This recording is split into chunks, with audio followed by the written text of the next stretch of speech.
Good evening to one and all of you. Today we will be taking the topic tubular and interstitial disease.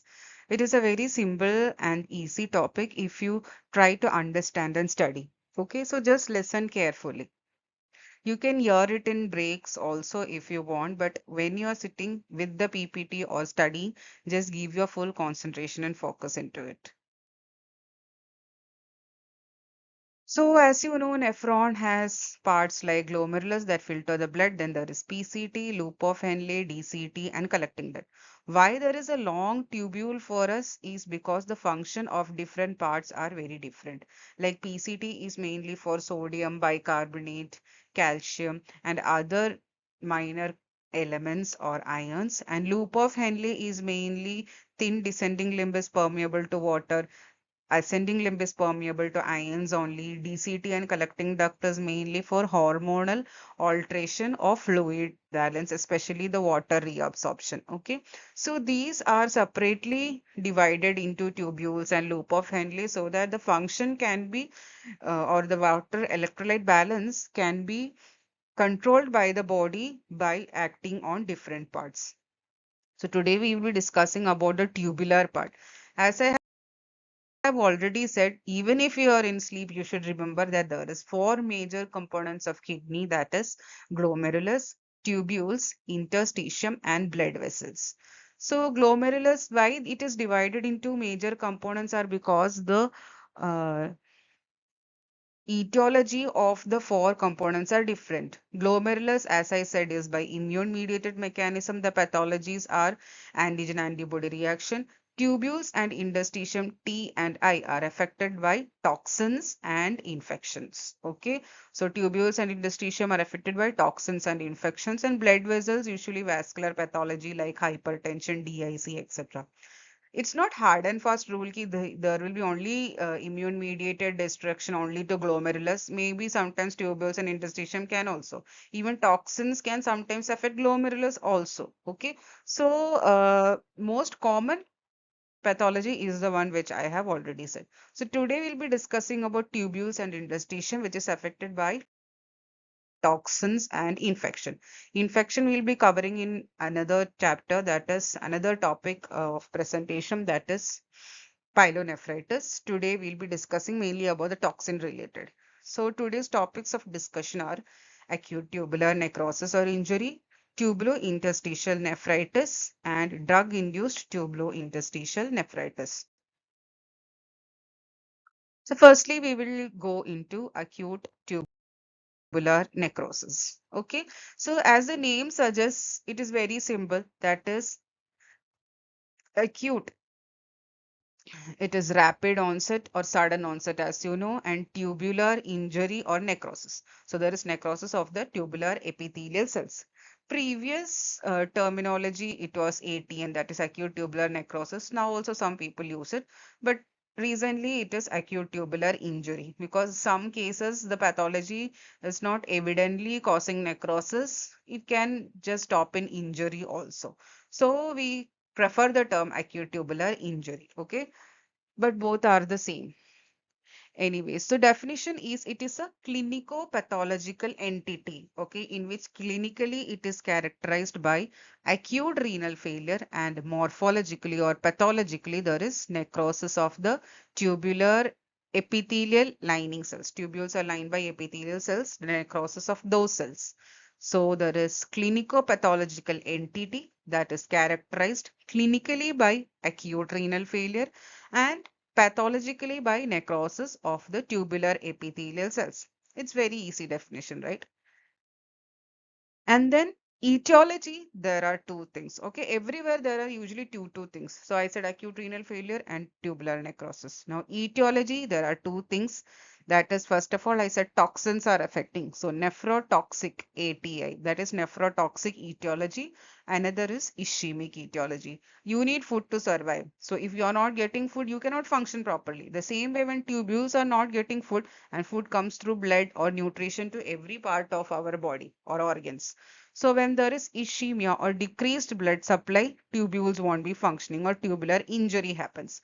So ischemic ATI, there is decreased blood flow that can be due to hypertension, thrombotic thrombocytopenic purpura, hemolytic uremic syndrome, disseminated intravascular coagulation, or hypovolemic shock.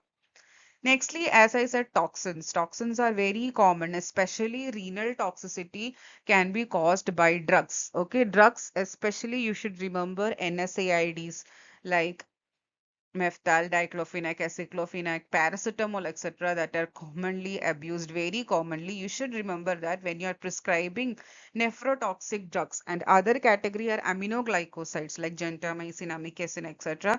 When you are prescribing, you should tell them it should not be taken for long duration. See, NSAIDs you give for osteoarthritis patients and very chronically. So after a long period of time, the patient will start taking without even prescription, and these are over the counter drugs in India. Okay, so you should be, while prescribing itself, you should tell you should not take it beyond 2 weeks. Okay, if more than 2 weeks you are taking, you should repeatedly do RFT for the patient to check whether the patient is not having nephrotoxicity. Even in ICUs or in clinical setup or hospital setup, when you are giving aminoglycosides like gentamicin, amikacin, etc. So these are usually IV drugs, so you don't prescribe it as tablets usually. So when you're giving IV, before putting it into the patient's chart, you should do an RFT to make sure that after giving the drug, the patient is not having kidney damage. And after giving the drug also, you should monitor the RFT to check the nephrotoxicity is not getting developed. So that is drugs mainly. And then other tubular injury is caused by myoglobin. By excessive exercise, the muscle can start excreting myoglobin into the urine, and hemoglobin when there is hematuria, intravascular coagulation when there is hematuria, the RBCs can break and produce hemoglobin, and which will go through the urine, and again it will be concentrated in the tubules. And myoglobin and hemoglobin, even if they are naturally present in our body, they can cause tubular injury. So ischemia and nephrotoxicity. Now, what are the pathogenesis? Pathogenesis is caused by two things, that is tubular injury and disturbance in blood flow. So I said etiology is caused by ischemia and nephrotoxicity. Now ischemia and nephrotoxicity both can cause tubular injury because the term itself is acute tubular injury. And then both ischemia and nephrotoxicity can cause disturbance in blood flow. So when there is tubular cell injury, okay, why toxins are causing tubular cell injury more than any other part is that, PCT, DCT, loop of Henle and collecting duct, there is a very wide surface area or increased surface area where, it is to concentrate urine, you are reabsorbing so many things like iron, sodium, potassium, like that. So when there is increased surface area for reabsorption, these drugs and myoglobin, hemoglobin, these are also reabsorbed. When so much amount of toxins are reabsorbed, it will cause tubular injury. Okay, that is why direct toxic injury is affecting tubules. Secondly, when there is ischemia or when blood supply is cut or reduced to the tubules. So tubules, when ischemia occurs, the first structure to be affected in the kidney among the glomerulus tubules interstitium is tubules. Okay, when vascular blood supply is decreased, first part to affect inside the kidney is tubules. So when ischemia occurs, the tubular cells produce cytokines, and cytokines will attract WBCs. It will cause more tubular injury. And other than that, when ischemia occurs, there is no blood supply. What we will do, if you don't eat food for so much time, we will die at last. Okay, at last means after 7 to 10 days. Okay, so nearly tubular injury is also happening the same way. So there will be luminal obstruction. How does the luminal obstruction occurs? You see, when there is blood supply is cut off, okay, these tubular epithelial cells start necrosing. So necrosis is irreversible death. Okay, apoptosis and necrosis, in pathology. So necrosis, what happens here? Okay, because there is inflammation and all. So when blood supply is cut off, there is necrosis of the tubular epithelial cells. When these cells undergoes necrosis, they are dead, they lose the attachment, and these epithelial cells are shed off. Okay, they are sloughed off. Okay, they just detach from the basement membrane and then they accumulate inside the tubular lumen. these tubular epithelial cells, the tubular lining epithelial cells, slough off and they accumulate inside the tubular lumen. So when many epithelial cells dead, they are accumulating in the tubular lumen, what happens? There will be obstruction of the lumen. So when lumen obstructs, the urine gets accumulated in the tubules. Okay, so urine is not going to pass out because there is obstruction now. No, urine will get accumulated. So when urine is accumulated in the other tubules, when some tubules distally will get obstructed, in the proximal tubules, urine will get accumulated. So now there is no place for urine to go. The easiest space is interstitium. So the fluid starts shifting into the interstitium, and interstitium will have edema. So you see the space, interstitial space gets expanded and there will be edema. So when the pressure is increased in the interstitial space due to fluid accumulation, then this pressure will again cause tubular compression, because now here the space is increased, tubule will get compressed and again it will lead on to tubular injury. Okay, so what happens is that ischemia and toxic injury, say, the epithelial cells undergo necrosis. So the necrosed epithelial cells will slough off from the basement membrane and then they will accumulate in the tubular lumen. In the tubular lumen, when they accumulate, they obstruct the lumen and then fluid start accumulating proximally. Okay, urine which is accumulated go into the interstitium. Interstitium mein there is edema and the pressure increases and it will cause more tubular damage. So the next thing is disturbance in blood flow. Now, how disturbance in blood flow happens is that suppose the blood supply to the kidney is less. So, if you eat less food, you cannot work much. So, when blood supply is less, obviously GFR will decrease because kidney function itself will decrease. And then what happens is that body's mechanism of adaptation is when ischemia or toxins occur, the glomerulus mesangial gets contracted. So when mesangium, the supporting cells get contracted, the blood flow through the glomerulus decreases, and because blood is filtered to produce urine, since blood is decreased, urine production also will decrease. So when urine is decreased, GFR will decrease. Then third one is, see, there is JG apparatus, juxtaglomerular apparatus. So when you have less blood coming through your kidney, they will detect that there is low pressure. Okay, so to increase the pressure, the JG cells will stimulate renin.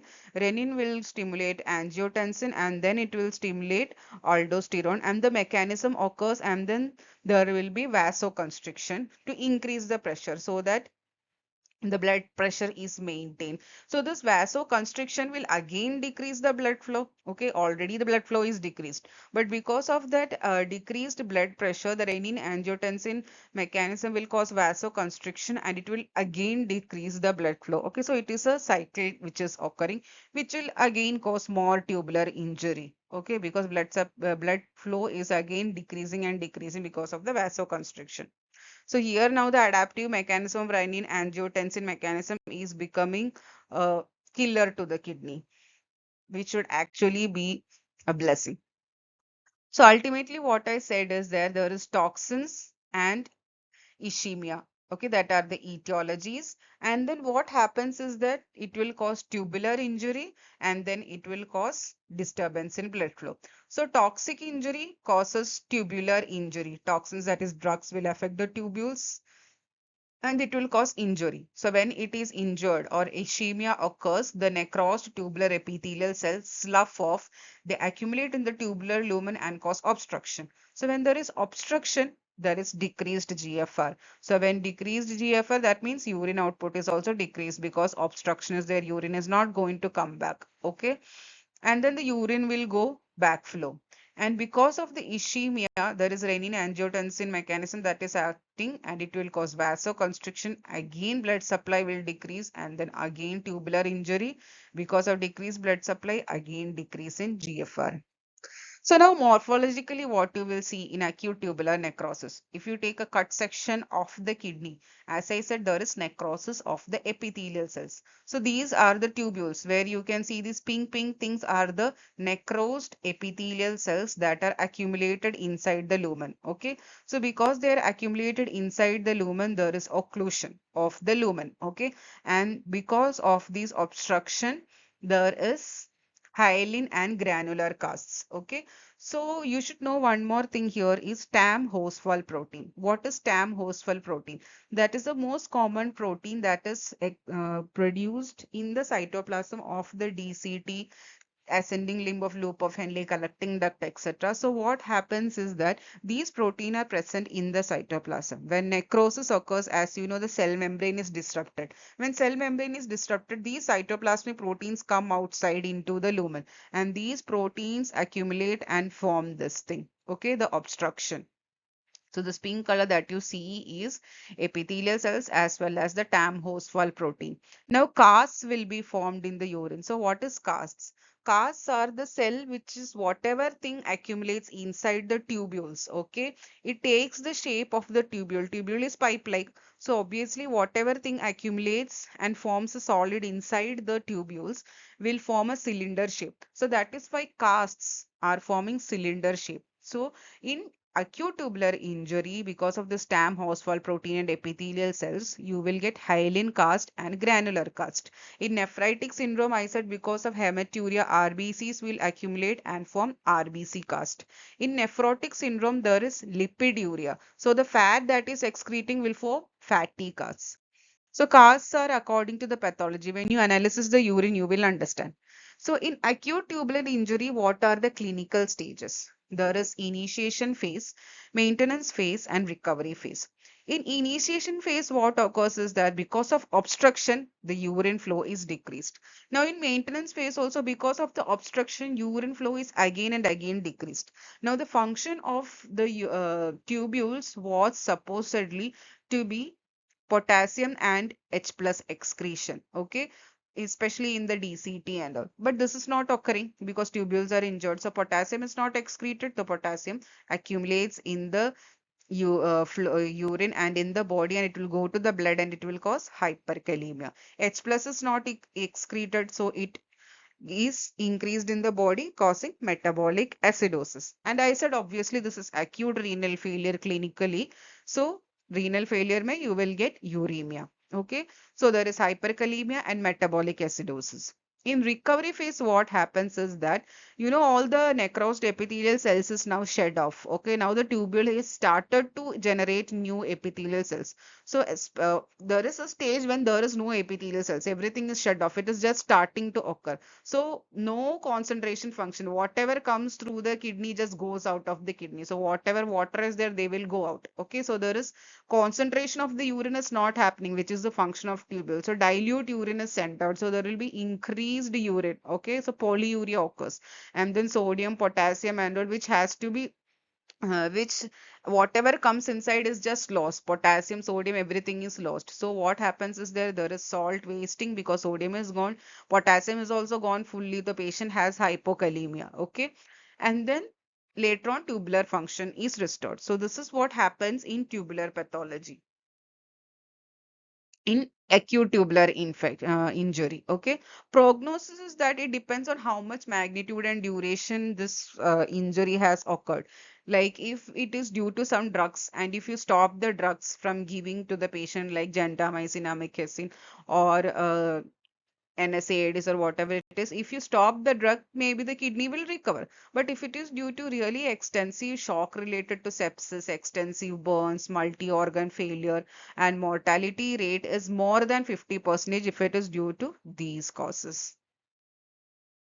So, summarizing the present condition, it is acute tubular necrosis. By definition, it is a clinico-pathological entity which is clinically characterized by acute renal failure, and pathologically or morphologically there is necrosis of the tubular epithelial cells. Etiologically, there is ischemia, one cause, and another type is nephrotoxins due to drugs, myoglobin, hemoglobin, that are endogenous substance itself.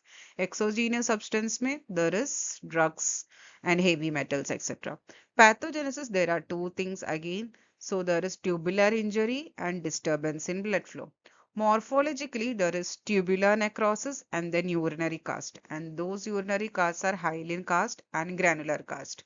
Laboratory investigation, as all the renal diseases, you will do serum electrolyte to check for hyperkalemia or hypernatremia, etc. Then renal function test, obviously, and then you will do urine analysis to check for cast. Prognosis wise, as I said, it is acute renal failure. So if you can stop the drugs and the patient can reverse. But if the cause itself is due to septic shock, patient is in really bad condition, maybe the mortality rate is up to 50%. So next we come to tubulointerstitial nephritis. This is also quite easy. So itis means inflammation, nephritis means renal inflammation. Tubulointerstitial nephritis means tubules and interstitium of the kidney has inflammation. Okay, so these are group of renal diseases which shows inflammatory injury of the tubules and interstitium that are insidious in onset, and as always all the renal diseases will show mostly azotemia. So these are group of renal diseases that shows inflammatory injury to tubules and interstitium of the kidney. It is insidious in onset and manifest by azotemia.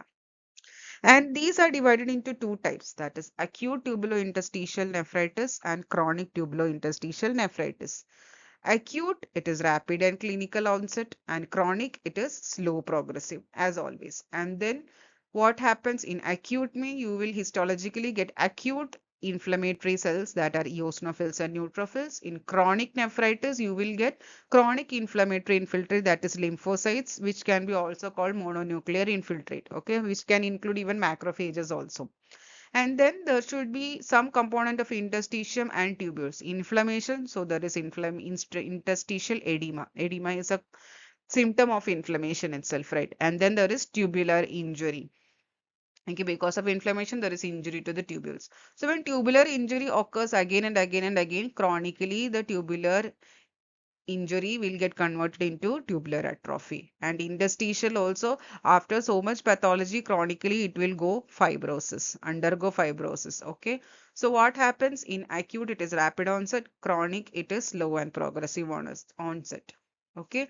Histologically, you will see acute inflammatory infiltrate in acute. In chronic, you will see chronic inflammatory infiltrate, that is lymphocytes, macrophages, etc. Here there is interstitial edema, here there is interstitial fibrosis, which is much more chronic and prominent, permanent thing. And then here there is tubular injury, here there is tubular atrophy. So what are the causes of tubular interstitial nephritis? So causes you can study like this because there is TIN already. So toxins that are mainly drugs like analgesics, and then infections like pyelonephritis, which you will be discussing later. Immunological causes, which includes autoimmune diseases like Sjogren's and sarcoidosis. And say there is neoplasms that include myeloma kidney, that is kidney manifestation of multiple myeloma.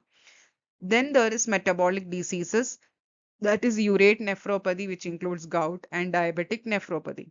Then there is physical factors like urinary tract obstruction.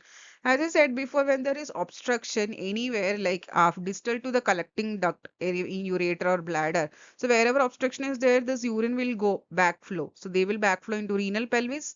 From nephrons, the urine goes into collecting duct and comes to the renal pelvis. So when obstruction occurs, the same mechanism will go backside, okay, or reverse, you can say, from ureter to renal pelvis to the collecting duct, DCT, loop of Henle, PCT. Okay, then last only glomerulus will be affected. So this thing goes back. So the first thing that is affected by urinary obstruction is the tubules in the kidney. Then only the glomerulus and vascular or interstitium is affected. Okay. Then there is vascular diseases also. And then miscellaneously, there is nephronophthosis. Okay. So from TIN, you will remember T, 2I and 2N. Okay. And then there is MOV. With my level of IQ, I could come up with only one kind of um, acronym, that is move the tin. Okay. So MOV, move tin, which you can see like this. You are just moving the tin. If you can remember like this, you remember, because tin is already there in the name. So tubulointerstitial nephritis clinical features are tubules are especially important for concentrating the urine. So when concentration is not happening, dilute urine will be passed. So what will happen? The patient will be having polyuria and nocturia. As all the renal diseases, there will be azotemia, and because H plus is not excreted properly, there will be metabolic acidosis. Okay. Sodium is supposed to be concentrated. Sodium is not concentrated, so sodium starts going out, so there is salt wasting. So in tubular injury, ideally there should be polyuria. Okay. But tubular acute tubular necrosis, there is oliguria or anuria or decreased urine output because there is obstruction, okay? Or else all other cases where there is no obstruction, tubular injury causes polyuria because concentration of urine is affected. Now you should know a subtopic that is drug and toxin induced tubular interstitial nephritis. I said analgesics, aminoglycosides, and all are really very toxic to kidney when they are abused or you are using it for a chronic time. So this is second most common cause of acute kidney injury after pyelonephritis. They affect the tubules in three ways. One is hypersensitivity nephritis, that is allergic reaction. As you all know, diclofenac and all, there are many people who has diclofenac as injury. So it is very, very important that you do a skin patch test. Intradermally, you give skin patch test to the patient before administering diclofenac IV. Okay. If you're taking oral, to certain extent, it's not so much allergic. But diclofenac, if you're giving IV, before that, you should do patch test. Okay. It is very commonly missed by many clinicians. Okay. So hypersensitivity, and there are many penicillin and antibiotics also before you are giving administering to patient. Ideally, IV antibiotics you should do patch test. Okay. So hypersensitivity nephritis is due to allergic reaction, and then acute tubular injury, which I already discussed. Chronic renal insufficiency, I said NSAIDs are very commonly misused. So, suppose a patient is having osteoarthritis and she is going to a clinician, they will prescribe aceclofenac for time being. After some time, her pain relieved. Okay, she took for 2 to 3 weeks, and then she goes to another clinician. Again, they will give the same NSAID. Then she is again taking NSAID for continuous 1 or 2 years. Okay, I have seen patients who has abused for 2 to 3 years and gone into chronic renal failure just because they took NSAIDs for a long time. Okay, so when you are prescribing, you should keep that in mind and tell the patient that you should take this drug only for 2 to 3 weeks. If you are taking it for a longer time period, you are supposed to do renal function test and monitor, okay, whether the patient's kidney is normal. So hypersensitivity is by allergic, then IgE mediated type 1, and other type is type 4 T cell mediated. So what happens here is that drugs act as haptens. Okay, in tubular epithelial cells, there is extracellularly one protein component.